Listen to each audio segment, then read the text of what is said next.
Honesty. That's something I really wrestled with.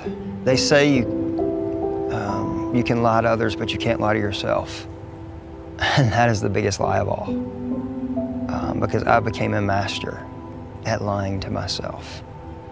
Because I'd always believed the lies that I had to do on my own. The isolation was overwhelming. So at some point, I knew that these dependencies, these things that I hid from, they were going to destroy me. Secret sin is really easy to continue in because you don't have anybody beside yourself to hold you accountable. And I think that Satan really uses that. I came into reGROUP thinking that I was the worst sinner of them all and that no one else would come close. But once I said my dependencies out loud and I named and claimed my issues and to be honest with not only myself, that this was an addiction and that this was a sin that was wreaking havoc in my life, it brought it into light. And to have a place where I didn't feel judged for those sins was huge. God was with me through the whole reGROUP process. My dependency allowed me to try to be self-sufficient, and it wasn't working. He was always there encouraging me to be honest and open and to be present and to listen to others and realize that they had the same struggle and they could help me in my struggle, which was something I couldn't have done on my own, and it helped me to realize that God was with me at all times.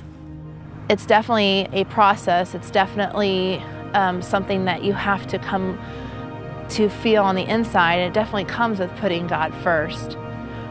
When I was at my worst, that's when I felt like someone else could say, oh, I've been there too. And one of the biggest things that really stuck with me is one of the leaders coming in and sharing her story, and it was very similar to mine, and it gave me a lot of hope. I think being broken can be beautiful, and it's something that God uses to help touch the lives of others. And there were some days when sobriety was hour by hour, and so my prayer was, God, get me through this next hour because I can't without you. And God met me there. And those were some really raw times in my life, but I'm so thankful for them because I don't think I really understood grace until I needed it to survive. What would it be like if I were to share my deepest fears? And what would it be like if I were to let the mask down and really be known?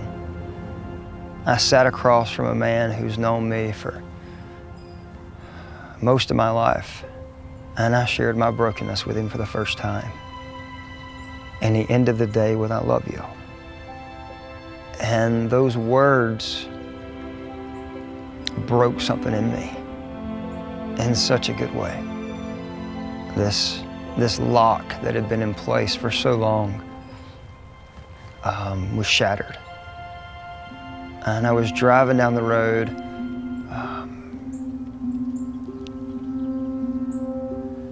and I heard God just whisper, that's what I'm talking about. This is what I've been begging you to step into for so long. That if you are known, you will be loved. And it wasn't until that moment that I realized that God's love was big enough, that the gospel was big enough. And this gospel, this love that I believed for so long, wasn't the gospel at all, because a gospel that's not big enough for everything is not the gospel. And it wasn't until I stepped into community and I shared with the people who love me the most that I was able to believe God's love. I think one of the things that I love most about Jesus is that he says, come as you are. I don't think God wants us to keep our stories to ourselves. I don't think that's why he frees us. And I don't want it to be about me, because it's not. This is God's story of redemption. And so it wasn't until I came to Jesus with nothing that I really understood his love for me. That Jesus died for my sin, and he loves me so much that He's unwilling to leave me in it. What has been encouraging me through the whole regroup process was the faithfulness of God. If I would make the effort and to be honest and be obedient, He would help me and He would show me what I needed to do to the battle against any addiction. And a personal relationship with Jesus Christ is the best thing that you can have to fight this battle. I didn't know how to handle life except for turning towards those dependencies.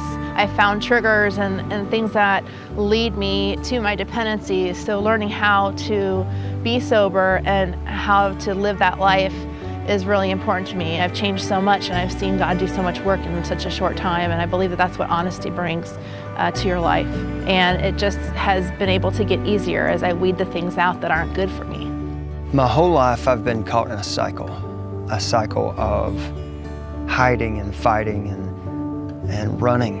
But one thing I've learned is that what if there's a better cycle? What if when people find this healing and this transparency in this community, what if they then step back in? And it wasn't until I stepped back into the process and I watched men start this journey that I really experienced transformation. And I've been transparent and honest. I've been met with that honesty back. And for me, that made all the difference.